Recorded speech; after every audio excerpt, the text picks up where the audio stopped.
はい、ね、決まるです。皆さん、こんにちは、ときまるです。今ね、どれだけ曖昧に言えるかゲームみたいなものが自分の中で流行っていて、で、ヤッホーみんな息してる、息しかしてないときまるですっていうのいつものやつを、ちょっと今曖昧に言ってみました。かなりエクストリームなゲームですね。ぜひ皆さんも試してみてください。ということで、はい、日曜日いかがお過ごしでしょうか。今日は久々に Q&A コーナーやっていきたいと思います。ネスカフェ感覚で、間違えた。ネスカフェを片手に、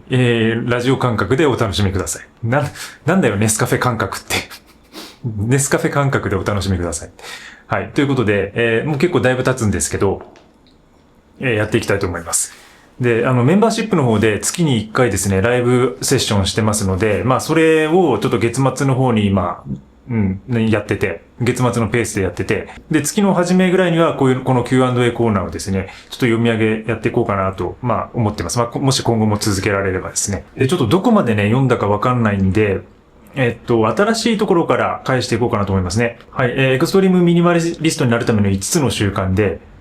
このピカチュウのアイコンの方からいただいて、なるべく長く話してほしいですって。いや、嬉しいですね、これはね。まあ、僕が結構いろんな話が長いって話をね、もういろんなところでやってるんですけど、なんかね、これやっぱ話短い方がいいって人と長い方がいいって人がいて、で、なんだろうね、これ難しいですよね。まあ、その聞く状況とかにもよると思うんですよね。やっぱいろんなことやりながらとか、ランニングとか、ウォーキングとか、家事とか、いろんなことやりながら長く聞きたいって方もいれば、その本当に時間がないんで短くお願いしますみたいな、なんか周りくどい話やめてくださいみたいな人もいるしね。まあでもまあそれは聞く人の自由なんで、でもなんかこの長く話してほしいってのは嬉しいです、本当に。何もない部屋なんでもう話すことしかないんでね、本当ね。この長く話してほしいというのは本当に勇気づけられますね。ありがとうございます。もうだからどんどんちょっと長尺の動画作ってみたいなと思ってるんですけどね。2時間とか3時間。3時間ノンストップで喋り続ける時までなんかどうなるんだろうっていう。なんかそういうチャレンジもちょっとしてみたいかな。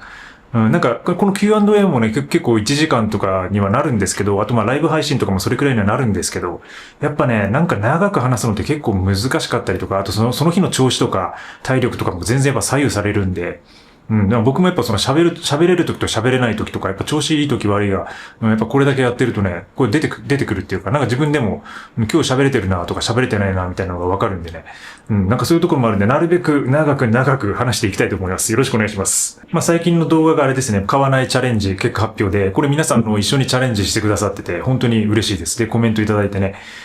こんばんは。1月素晴らしい結果となりましたね。私は何点か購入しましたが、一番素晴らしい買い物は、エクストリームミニマリズムでファイヤーをデザインするでした。大変興味深く何度も読んでいて、その度クリアになっていくような感覚があります。ということで。ありがとうございます。これ買ってくださったってことですね。そう。で、ノートの方で3万字くらいあるね、このエクストリームミニマリズムでファイヤーをデザインするっていう本を、本というか、文章を書き上げました。まあ、ちょっと本に今してる最中なんですけど、そのまあ一部となるものを深掘りしたものです。はい。で、まあ、ちょっとこれも概要欄貼っとくんで、もし興味ある方はね、見てみてください。で、まあ、巷で言われているようなファイヤー系の話みたいな、投資の話みたいなものとか、あとニーサの話とか、そういうものと、ミニマリズム。で、さらに私がやっているようなエクストリームなスタイルのミニマリズムを掛け合わせた時に何が起きるかみたいなことの、思考実験をしています。で、私が実際にそのやっていること、実践も書いています。はい。ぜひ読んでみてください。いや、それを一番素晴らしい買い物って言ってくれるのはですね、本当嬉しいですね。でもなんか自分自身もやっぱり人の持ち物にならないプロダクトを作っていきたいなってずっと思っていて、いわゆるまあその情報コンテンツみたいなものなんですけど、やっぱ増えないっていうことが大事かなと思ってますね。で、自分自身が買うのもやっぱりその情報系のコンテンツとか、あとそのサブスクとか、あるいはその映像とか、なんかそういうものがやっぱり多いんで、なんかそのものよりもやっぱりその自分の知識とか経験とか勉強になるようなものにお金使いたいなっていうのはあるんでね。なんか時丸田中 T シャツとか、なんか時丸田中ネスカフェのなんかコラボレーションみたいなこともね、本当はしたいですけど、そうなるとやっぱその物を売ることになるんで、なんかミニマリズムの発信していて、なんかその T シャツ売るのはなんか違うかなって思ってたりとか、なんかそのアイテムを売るっていうのはね、なんかその物を押し付けてる感じになるんでね。まあでもなんかそういうのもちょっと興味はあるっちゃあるんですよね。なんかね、物作りみたいなものはもともと好きなんで。はい。で、これも同じ動画でスペイン語でいただいてるんですけど、まあちょっと日本語訳で、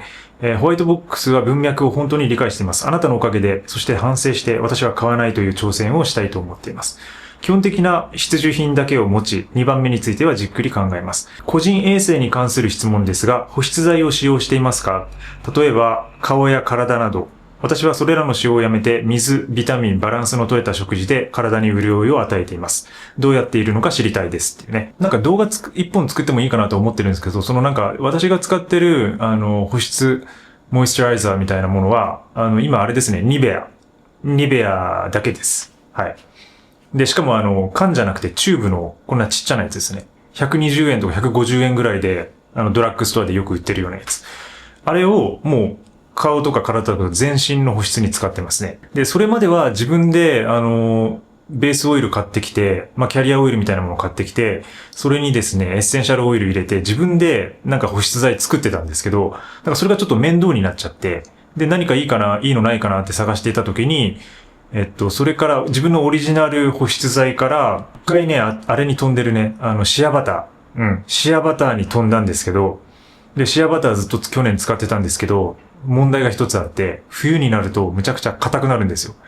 あれ、寒いと硬くなるじゃないですか。天然系のバターって。で、それでちょっと使えないなと思って、で、そこからニベアにまた乗り換えたんですよね。で、昔ニベアも使ってた時期があるんで、なんかその安定感があるのと、あとどこでも買えるっていうこと、これも強力ですよね。もうその辺コンビニでも売ってるんで、それをとりあえず使う。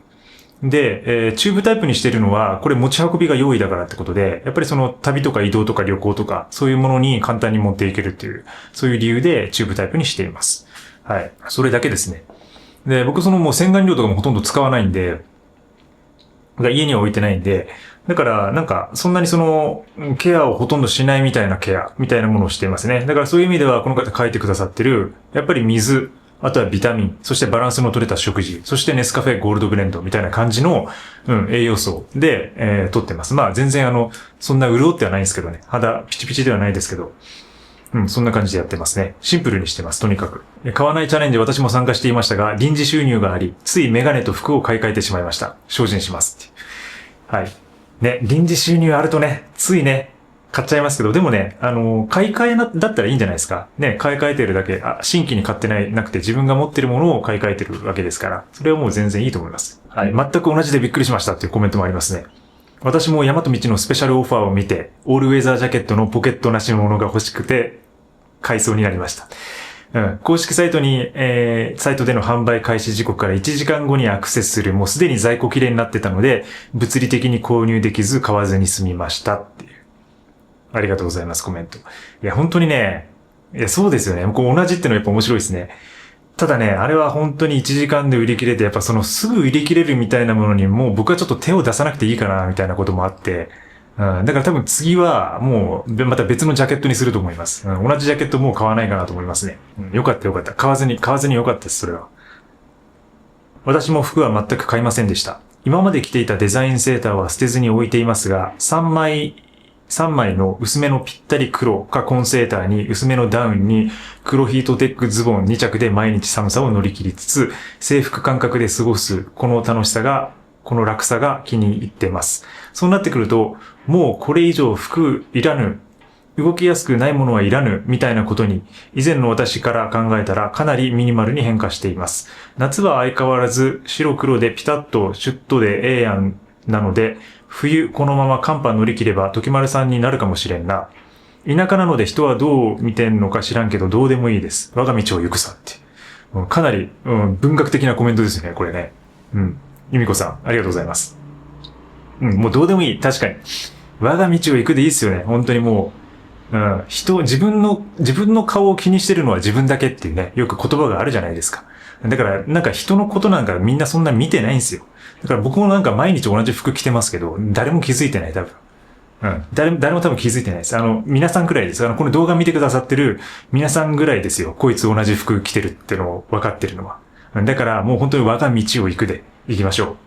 う。これも好き。いつも楽しく拝聴させていただいております。ミニマリストの入り口が時丸さんだったもので、他のミニマリストの方を動画を拝見すると違和感しかなく、ミニマリストの定義がわからなくなっております。とりあえずネスカフェは上院しております。明日は5ポケットパンツを購入しに行きます。エクストリーム目指して精進いたしますっていう。いや、面白いですね。これよくほら、鳥とかがさ、一番最初に見たものを親だと思う、錯覚するみたいな、カモとか、ヒナがありますけど、なんかそれに近いですよね。確かに僕の動画から入ると、なんか他のミニマリストの人たちは違和感というか、まあちょっと違いますよね、やっぱね。やってることが。自分も最近なんかもうミニマリストじゃないのかもなって思ってて、なんかミニマリストの発信じゃないなって、まあそろそろもういい加減気づけようってことだと思うんですけど、皆さんからしたら。まあちょっとどっちがいいのかわかんないですよね、これはね。ネスカフェ、もう何もない部屋でネスカフェ上演し始めたらもう、時丸田中でしょうね。でもポケットパンツ、5ポケットのパンツしか履かないみたいになったらね。ネスカフェは結構カフェイン結構危ないんで、飲みすぎには注意してください。私はもう1日1杯。最近もう1日1杯ぐらいにしてます。はい。処分して後悔したもの、買わなくて後悔したものありますか？これは結構哲学的な質問ですよね。で、僕はもう今までそういうものがたくさんありすぎるので、具体的にどれはっていうのはちょっと言えないかもしれない。なかなか思い出せないですね。でも処分して後悔したものはたくさんありますよ。で、やっぱ結局同じものを買い替えてますからね。で、それはまあ、キャンプ用品のテントとかシュラフもそうだし、カメラとかも、一回もう手放して iPhone だけにして生活してみたけど、もう一回カメラを買い戻すみたいなことをやってますから、なんかね、ミニマルじゃないっすよね、やってることがね。だから毎回後悔して、これダメだったな、みたいな。でもそういう自分のその問題とか気づきみたいなものを繰り返していくと、なんか自分が本当に好きなものとか大切なものとかが見えてくるっていうのはこれ確かにあると思います。だからなんか自分も、まあ去年はものすごいその買い替えの時期だったんですけど、今年は本当にその買わないチャレンジっていうきっかけもそうですけど、やっぱりその買うものっていうのがもうないなっていうのは思いますね。で、これでも例えば何か新しいことをやり始めるとか、新しい場所で暮らし始めるとか、なんかそういうこう自分が新しい仕事とかプロジェクトに関わると、それによって必要なものとかがまた変わってくるんですよね。だから、完成はないと思います。ミニマリストに完成はない。ミニマリズムに終わりはないっていうのかな。ただ何か、その自分が本当に楽に生活するため、幸せになるためにミニマリズムをツールとして、いつでもですね、そういうふうな快適な生活とか暮らしのために使っていけるものだと思うので、その技術を習得するための訓練を、買ったり、手放したり、そして後悔したりしながら繰り返してるんじゃないかなと思いますね。買わなくて後悔したのか。たまになんかこう、スーパーでネスカフェのセールとかやってる時に、むちゃくちゃ安くなってて350円とかでネスカフェが出てる時に、でもまだちょっとストックあるからいいかって思って、でもその次の時にその同じスーパーに行った時に、普通の値段に戻ってた時は、ってなりますね。あの時、セールでネスカフェ先週買っておけばよかった、みたいな。そんくらいですかね。目標達成おめでとうございます。私も1月は食品消耗品以外買いませんでした。質問ですが、時丸さんは週5、8時間労働に対してどのような意見を持っていますか？トビーさん。ありがとうございます。なんか、今話題になってるんですよね、これね。なんか、ツイッターかなんかで。で、これはですね、なんかこれも確かになんか1本ぐらい動画作れそうかなって、作ってもいいかなぐらいに思ってるんですけど、これね、僕自身はやっぱりその週5で8時間労働っていうのは長すぎると思います。で、多すぎると思います。で、これ結局その厚生労働省が決めたもので基準で、それで、いろんな企業が同じようにやってるわけですけど、なんかね、ずっとそれを、結構いつ制定されたのかわかんないですけどね、調べれば出てくると思いますけど、結構昔ですよね、そのバブル以前の時代から。80年代からそういう風な同じような働き方をしていて、で、今結局その情報の密度とかテクノロジーの進歩によってものすごくその仕事量って増えてるんですよね。それなのに労働時間変わらないっておかしいでしょ。で、それが資本主義の罠なんですよね。それによって資本主義全体が成長していくっていうことにはなってるんですけど、人間への負荷っていうのはものすごいものになっているってことです。で、やっぱりその80年代とかっていうのは、もうずっとその電話とかファックスとかでやってたわけですよね。で、もうオフィスの中でバンバンタバコ吸ったりとか、で、昼間からその酒飲むみたいなこと全然強要されてたような社会じゃないですか。だからそれと今って全然違うんですよ。で、今本当にその、1日に扱うメールの量とか、その文章をタイピングする量とか、そういうものってもう桁違いに変わってて、その情報の流れとかツールとかがもうバンバン変わってるんで、それはその人間にものすごい負荷がかかっていると。で、さらに人間っていうのは3万年前、もっと言えば10万年ぐらい前から、その身体、脳機能とか骨格とかそういうものは全く進化していないんですよね。いわゆるだから狩猟採集時代の生活っていうものが、時と人間の体、身体、そして脳っていうのは変わっていないのに、テクノロジーはそのエクスポネンシャルって言うんですけど、その指数関数的な進化をしているので、もう、このムーンカーブどころじゃない、もう、超直線ロケットカーブみたいなものの進化の指数の中での負荷がものすごく身体と脳にかかっているってことです。だからそのもう古いですよね。時代に合ってないというか時代遅れっていうか、週5日間働いて8時間って長すぎる。僕はもう4時間で限界だし、で、なるべくならもう1時間も仕事したくないし、でも仕事っていうのはその自分の場合はそのコンテンツクリエーションっていうところがメインにあるんで、なんか、いくらでもできることはあるんですけど、できなくはないんですけど、ただやっぱりその人間の集中力っていうのは3時間4時間ぐらいが限界なのかなと思ってますね。だからそれを8時間続けるっていうのはまず無理だし、で、週5っていうのも結構やっぱその土日休みで平日5日みたいなものも多すぎると思っていて、その成長を追い求めなければ、そんなに働かなくていいんですよね。これ前回本紹介してますけどね、なんか資本主義の本を去年読んでるんですけど、タイトルちょっと忘れちゃいましたけど、今ちょっとパッて出てこないですけど、だから、本当にそういうこともあって、人間の骨格とかその、狩猟採集時代から変わってないもの、脳の機能とかに全然追いついていないっていうね。アンデシュ・ハンセンっていう、スウェーデンの脳科学者じゃないか、精神科医の人がいますけど、その人もね、運動脳っていう本で、その脳がどういうふうなメカニズムで動いてるかみたいなことを解説してるんですけど、やっぱり今の現代のそのストレスっていうのが半端なさすぎるんですよ。情報量が。だからそれで、週5日8時間っていうのは今後でもこれますますね、その AI とか入ってくることになって人間の処理能力をそっちに移管できるっていうところはあるとは思うんですけど、ただそれにしてもですね、そこをコントロールする部分とか、人間が介在して、やっていく部分が増えるので、結局その情報密度とか、なんか労働密度っていうのかな、自分のその、ものが増えてくるんですよ。だからより余計にその、今そのタイパとかコスパとか言われてますけど、あとパフォーマンスとか効率化みたいなもの。で、ミニマリズムもそういう文脈で語られることがありますよね。なんかその自分のやりたいことに集中するためになんか無駄なものを排除していくっていう。だから実はその無駄なものっていうのが実は大事だったりするってことです。だからこれは結構そのミニマリズムのともつながる話でもあって、だから無駄を排除すること、それによって自分の効率を上げていくこと、それはもちろんいいことなんですけども、効率を上げることによってその自分にものすごい負荷がかかって、で、精神を病んでしまうっていうことが起きうるんで、だから、その稼げばいいとか収益を上げればいい、とりあえず上げればいいとか、効率をとりあえず求めて、自分だけが良ければいいみたいなものは、これからちょっと時代遅れになってくる。もうすでになってるのかなと思いますね。とにかくそういう感じでいろんなことを総合しながら、多すぎると思いますね。長すぎると思いますね。だからもう週3とかで6時間とか4時間とか、1日4時間で、週3日みたいな、そういう感じ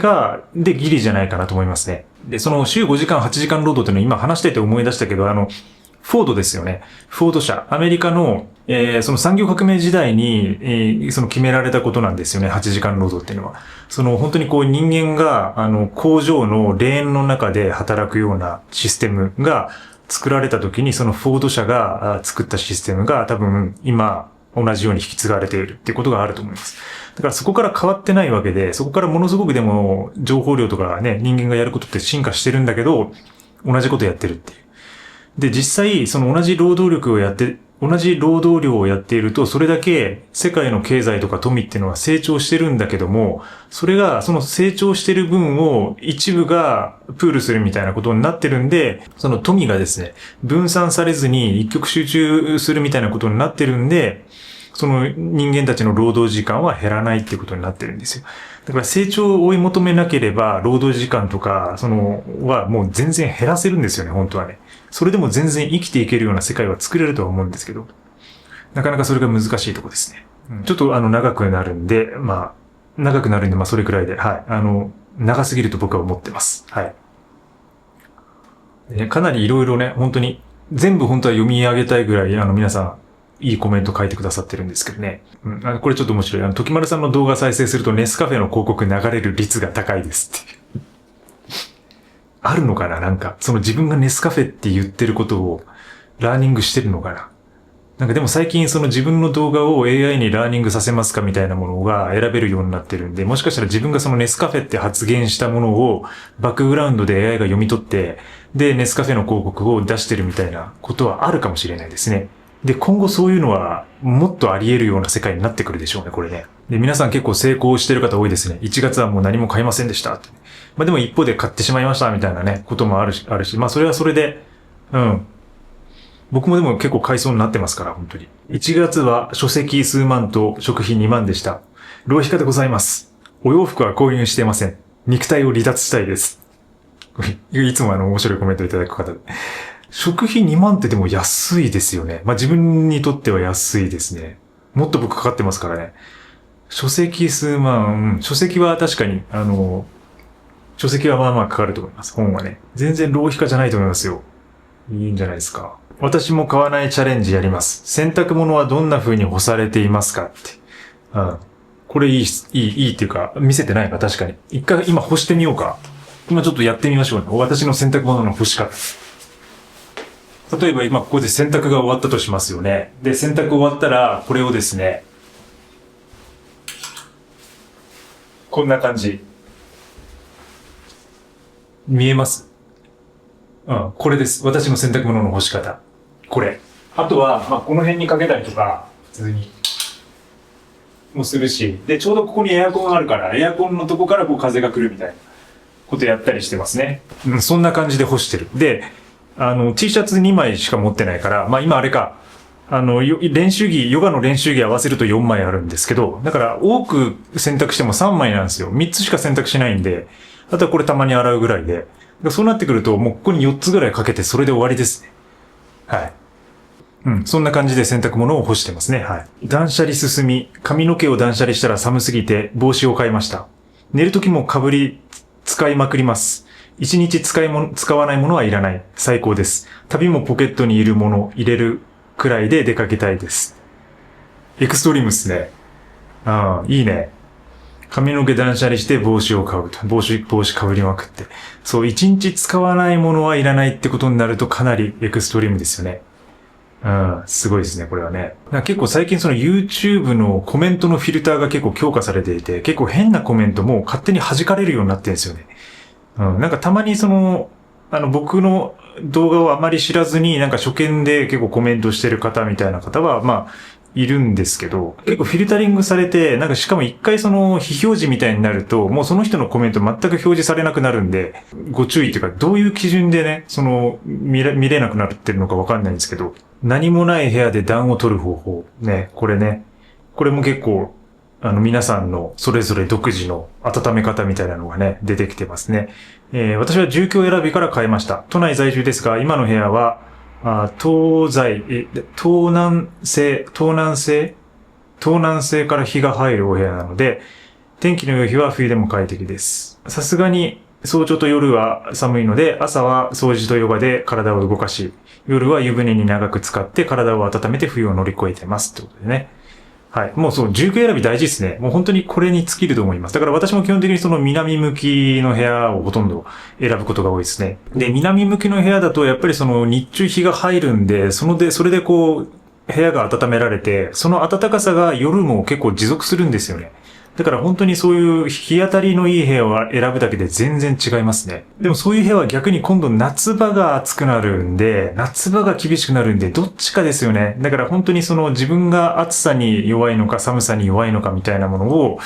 考慮しながらみたいなこともあるし、だから結構北向きの部屋が好きとか、太陽があんま入らない部屋が好きっていう人も結構いるんですよね、やっぱね。それは夏が涼しいから。で、東京の夏って厳しいでしょ、ものすごく。だから僕も結構夏は苦手なところあるんですけど、でもどちらかといえば寒い方が、嫌かなっていう、いろんな行動力がそがれる気がするんで、だからやっぱりあったかい向きの部屋をね、選ぶことが多いですね。で、同じ動画のコメントで、師匠、師匠って、師匠入浴はどうされていらっしゃいますか？入浴はどうされてるっていうのは、どういうあれなのかわかんないですけど、でも普通に風呂は入ってますよ、さすがに。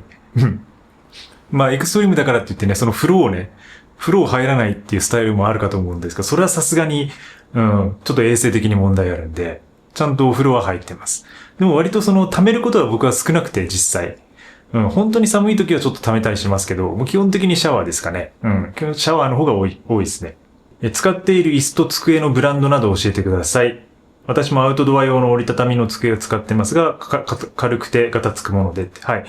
これはもう過去に動画紹介してます。そちらご覧ください。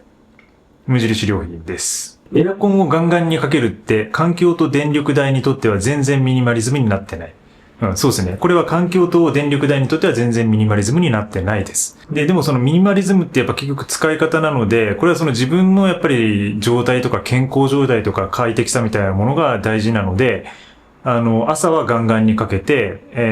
回して温めていくっていう、それだけです。だからその一部だけ切り取ると、そんなことになるんですけど、でも結局はやっぱり、まず体調が優先なので、そこの体調を優先するために、じゃあ何をしないかとか、そういうところに注力している。てかそういう意味のミニマリズムっていうことです。やっぱ環境とか電力代を下げるってことだけがね、ミニマリズムじゃないんですよ。基本的に選択と、自分がどういうところに集中させていくかっていうところなので、それのために対して使うツールであるので、これ面白かった。便利なものだらけの世の中で、あえて不便を楽しむって良いですね。先日間違えてコートを売ってしまって、着る上着がないので、大きめの湯たんぽを抱えて外出しました。そのまま電車に乗ったら、周りからドン引きされていた感覚がありましたが、またリベンジしようと思います。いや、これも面白いですね。ベストコメント賞じゃないこれ。コートを売ってしまって、で、湯たんぽ抱えて外出でしょ。で、電車でしょ。いや、いいでしょ、これは。なんか未来から来た人って思われるかもしれないよね。なんかそのタイムスリップとか来て、タイムスリップとかして、なんかいきなり電車の中で湯たんぽ持ってる人現れたらさ、未来からのとか、過去からですかみたいな感じになっちゃいそうな。でもこれぜひリベンジしてほしいですね。そう、あります。本当間違えてコートを売るとかね。本当にもう寒いのに服手放しちゃうってことで僕も過去にやってますから。質問です。ご実家に重要書類とかどうしても捨ててないものはありますか？なければ今は書類などどうしていますか？エクストマトリックスミニマリスト目指して断捨離中ですっ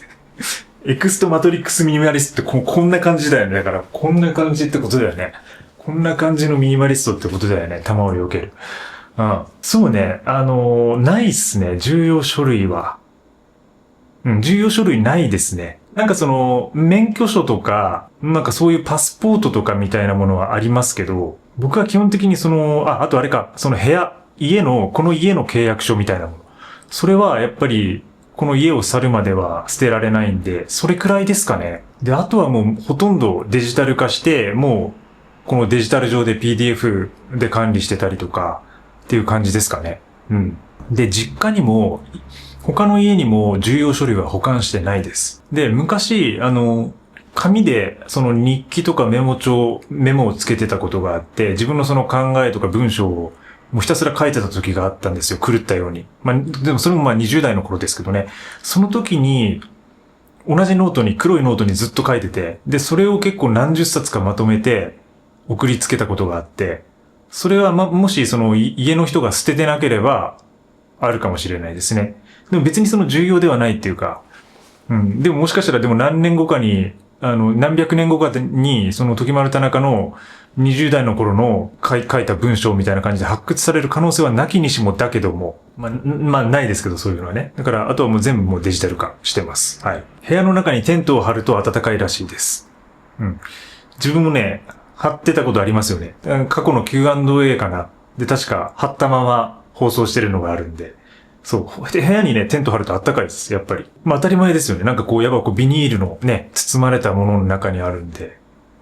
で、やっぱ狭い空間で、やっぱ自分がそこにいることによって、体温によって空間の熱が上がるっていう感じはしますね。ただ、僕の場合あれなんだよな。自立型のテントじゃないから、ペグ打たないと立たないテントなんで、なかなかね、結構張るの難しいんですよ、この部屋で。はじめまして、類は友を呼ぶと言いますか、素晴らしい方に巡り会えました。究極のミニマリスト、徳丸さん最高です。僕の寒さ対策は、月額2980円のジムへ、起床後すぐに出向き、ブルブルマシン、ヨガ、ルームランナー、シャワー、マッサージチェアを毎日のルーティンにしています。これで仕事行く前の午前中を使い尽くします。最高ですね、これね。いいじゃないですか。まずその運動習慣ができてるってのがいいし、で、いきなりね、起床後行って運動して、で、それがこう、ルーティンになってるっての素晴らしいですよね。で、そこで一緒にシャワーも浴びて、で、やっぱ体温も上げて温まって、そっから仕事行くって。いや、すごいですね。ストイックですね。いや、僕ももう、今結構朝ヨガやってるんで、まあ、同じようなルーティンではあるんですけどね、一緒に頑張っていきましょう、これは。本当に。いつか使うかもしれないものの良い例を思いつきました。紙袋っていう。うん。これは、いい例ですね、確かに。ミニマリストが買わない10のものでいただいているコメントなんですけど、そうだね、紙袋は結構取っておきがちですよね。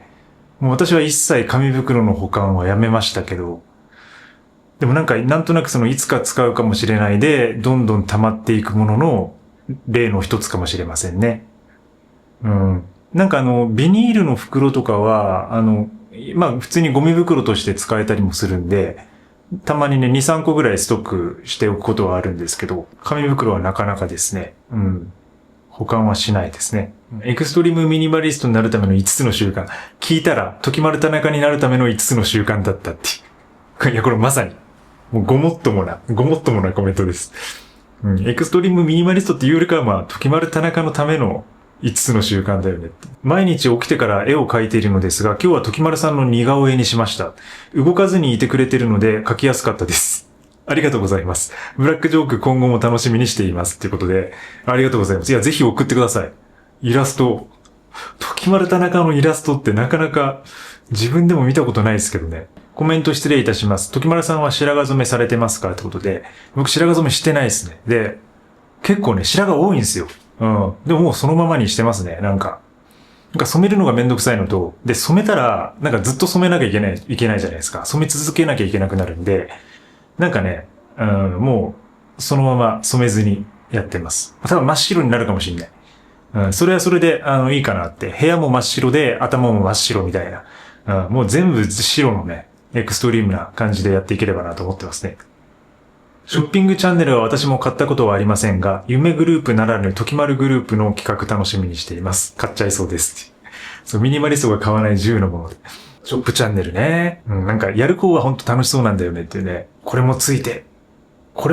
でも、お値段高いんでしょ？いや、それがですね、9860円。だからあれいろんな役がいりますからね。一人ではできないんですよね。だから3人ぐらいやっぱキャストが必要で、で、びっくりする役とか、で、これもつけれますかとか、これはでもお高いですよねみたいなことを聞く役とか、で、ちょっとアシスタントするみたいな人がいたりとかね、しなきゃね、ちょっとセッティングとして成り立たないんでね。うん。ちょっと劇場派、まあミニマルな一人でやってる私には、なかなかちょっとハードルが高いけどやってみたい気もしますね。たまには踊るか DJ してほしいですよね。あれ結構好きなんですよって。徳丼さんからありがとうございます。うん、この間インスタグラムの方で、ちょっと何もない部屋で踊ってる動画をね、上げましたね。一つね、一本ね。うん、たまにって言っても本当1年に1回とかだけど、それちょっと踊ったりもしてるんで、インスタの方もね、ぜひフォローしてみてください。経済的自由を達成するための7ステップでいただいてるんで、英語で読んでるんですか？なんで英語できるのか教えてくださいってことで、そうですね、英語の本は英語で基本的に読んでます。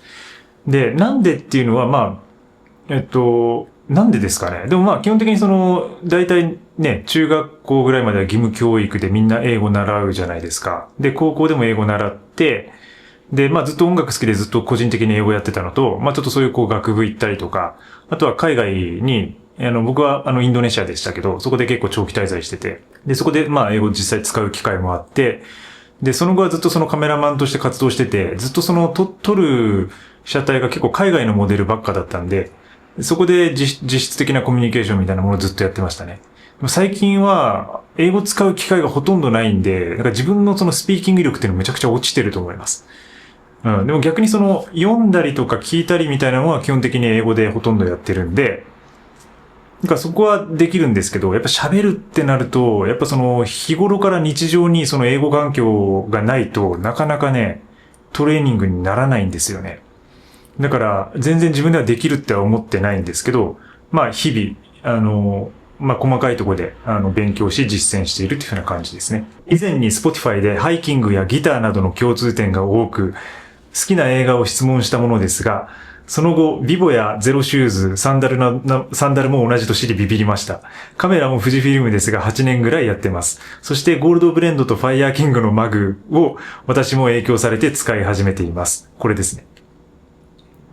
アシュタンガヨガも初めて1ヶ月経ちました。ハーフプライマリーですけどね。最近は INFJ という共通点も見つけ、なんだか怖くなってきました。ずっと健やかに楽しくいきましょう。ではまた。いや、これすごいですね。僕の分身みたいな方がいますね。うん。ドッペルゲンガー丸がいますよね、これ。ビボやシューズとか一緒で僕もカメラも富士フィルム使ってきましたからね、だいぶ。X100F。最初 X100S だったのかな。で、F 使って。で、富士フィルムはフィルムカメラの GW っていうのも使ってましたね。GW だったっけ6級のカメラも使ってたし。で、ゴールドブレンドをファイヤーキングのマグで飲むっていう。で、アシュタンガヨガも始めてますからね、この人。で、INFJ っていう、これタイプ診断。これもなんか、その話もしてるんですけど、ポッドキャストの方で。いいですね。ずっと健やかに生きましょうね。うん。でも多分自分がその健やかに楽しく生きてれば、多分この方も同じだから多分健やかに楽しく生きれてるってことになると思うんで。ミニマリストはバーにいるっていうね、動画で、はじめましてビッグテールと申します。思わず初コメントです。いつも動画拝見していますが、タイトル見てスルーしていたこの動画をようやく見てみようと思い見ています。入店前にそこにカメラを置いたということは、一度二人は動画を回す前に会ってるはずなのに、動画が始まってからの会話のやりとりの茶番劇にやはり面白いなってことを思いつつ、これリハーサルやってんのかなとか思いつつ、ミニマリストはバーにいないのではないかと思いつつ、いや、身軽だからフットワーク軽く動けるという意味ではバーにいる。そうだ、ミニマリストはバーにいるのか、勉強になります。心のメモ帳にメモりました。ネスカフェ割りじゃないんですね。いや、ネスカフェゴールドにロック見たいっていう。いや、ありがとうございます。いや、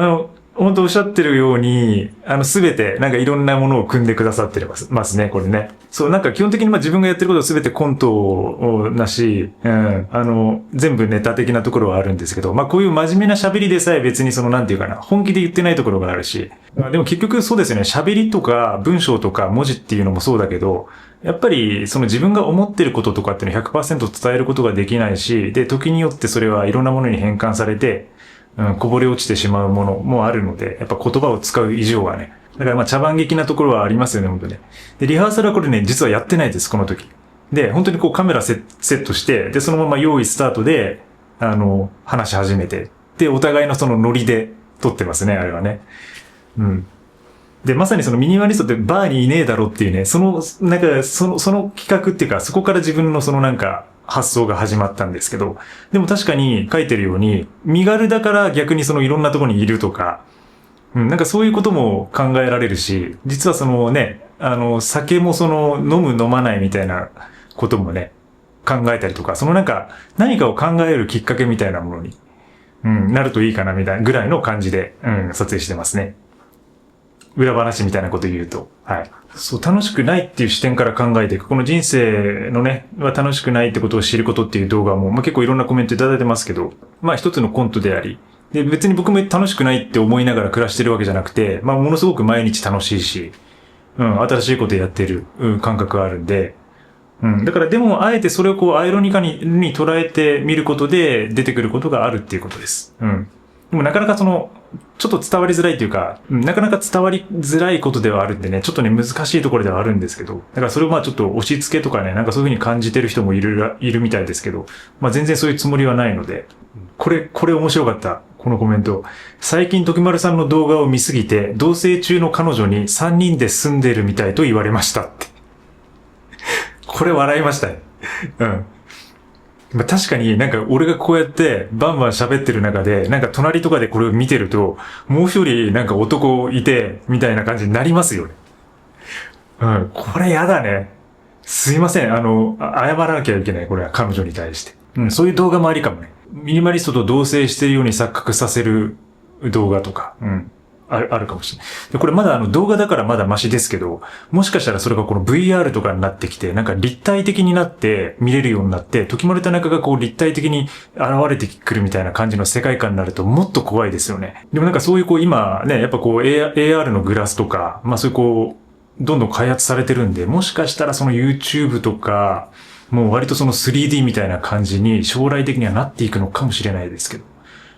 まあでもまあそれは撮影環境とか入力の問題とか制作側の問題もあるから、まあなかなかそんなに簡単には実現しないでしょうけどね。まあ平面であることがせめてもの救いって感じですね。これが立体だったらちょっともう危ないでしょうね。もうチャンネル登録解除してくださいって感じになるでしょうね。うん。いや、面白い。これコメント対象かもしれないですね。このコメントね。これ前回の Q&A で、どうしてミニマリストが魅力的だったのかわからず、ひたすら物と向き合って激戦してきました。3ヶ月前から軽バス1台分、お気に入りのソファーだけ実家に置かしてもらっている。で生活しています。現在夢だった南米一人旅をしているのですが、なんとなくミニマリズムに納得がいっています。世界に出ると普段のストイックな生活が非常に役に立ち、日本でのギャップに動じず、堂々と身軽に旅ができているような気がします。ありがとうございます。はい、すごいですね。軽バス一つで、1台分で生活していると。で、南米一人旅をしている最中になんかミニマリズムに関しての気づきがあるとね。うん。でも確かに、これはむちゃくちゃ僕もわかりますね。自分もそのやっぱりインドネシアにいたからこそ、そういうミニマリズムな生活に入っていけたっていうのはもしかしたらあるかもしれないです。その時はめちゃくちゃ物持ってたんですけど、バリ島で、人類学、フィールドワークしてたんですけど、やっぱりその部屋がですね、もう本当に質素な部屋だったんですよね。学生だったってこともあって、そんなにその豪奢なホテルとかには泊まれるわけないんで、いわゆるロスメンとかって言われるバンガローみたいなとこに宿泊、もう1ヶ月2ヶ月滞在してたんですけど、で、シャワーも、東南アジアだから気候暖かいんで水シャワーで行けるんですけど、結構寒い時もあったりして、ただそこには水シャワーしかついてなくて、で、ベッドがあって、で、もう、ただのワンルームっていう感じです。で、そこでなんか、バリのね、お香を焚きながら、で、ちょっと瞑想したりとか、なんかそういうこともやったりとか、で、ガムランっていう音楽を研究してたんですけど、そういう音楽のミュージシャンたちが、向こうのミュージシャンがどういう風な生活をしているのかとか、基本的にやっぱりその経済的なところとかもあるとは思うんですけど、その国の経済状況とかもあるとは思うんですけど、やっぱりその宗教に根付いて生活している人たちっていうのは基本的に割とそのシンプルで質素でみたいな暮らしをしている人が多いと感じましたね。だからなんか、そういう生活を自分もそこに入ってやってたんで、なんかね、やっぱ旅してるとね、海外回ってると、なんか何もいらないなってなるんですよね。で、特にそのバックパッキングみたいなものをやってると、もうその基本的にバックパックに詰めるものだけでずっと歩いて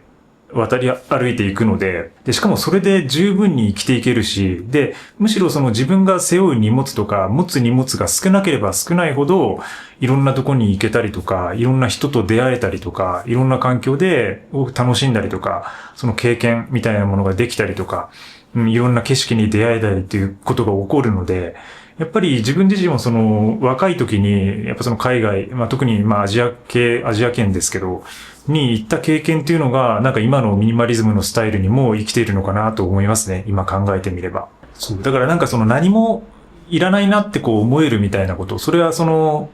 僕のとこはいわゆるいわゆる楽園的なイメージがついてるリゾート地みたいなところもありますけど、でもやっぱり本当に日々の自然とか海とか美しい夕日とか朝日みたいなものをぼやーっとね、海で、もうビーチから本当に5分ぐらいのところに住んでたんですけど、もう朝とか出て、で、ちょっとサーフィンとかして、で、そこでサーフィンもやってたんですけどね、バリでね。で、ボケーっと海眺めてるだけで、もうこれでいいや、みたいな。もうこれでもういいんじゃないかな、みたいな。この生活で、みたいな思う時があるんですよね。で、それはもう本当に何も持ってないし、もう水着一つで、で、別に食事も、なんかそんなに別に豪華なものを食べるわけではなくて、毎日同じものをそこでも食べてみたいな。で、その方が体調も安定するし、みたいな感じで、なんかね、本当に幸せな感じになるんですよね。で、気候もいいから、この間ね、動画撮ったみたいにその冬のね、東京のこの狭い部屋での寒さに悩まされることもないし、うん。だからそういうところにやっぱその海外とか、なんかその他の国の生活を見てみるっていうのは結構自分がね、生きるヒントになるのかなと思いますね。で、僕も最近ちょっとコロナ禍以降は海外あんまり行けてないんですけど、で、日本国内ばっかりが多いんですけど、だからちょっとそろそろですね、ちょっと海外にも行きたいなとは思ってはいるんですけどね。もう少しちょっと先にはなるかもしれないです。はい。ということで、ちょっと時間もあれなんで、今日はこれくらいにしたいと思います。で、月に1回、ライブ配信で、Q&A セッションをしてますので、そちらもよろしければ参加してみてください。それでは、今日も良い一日をお過ごしください。また次回の放送で。チャオチャオ。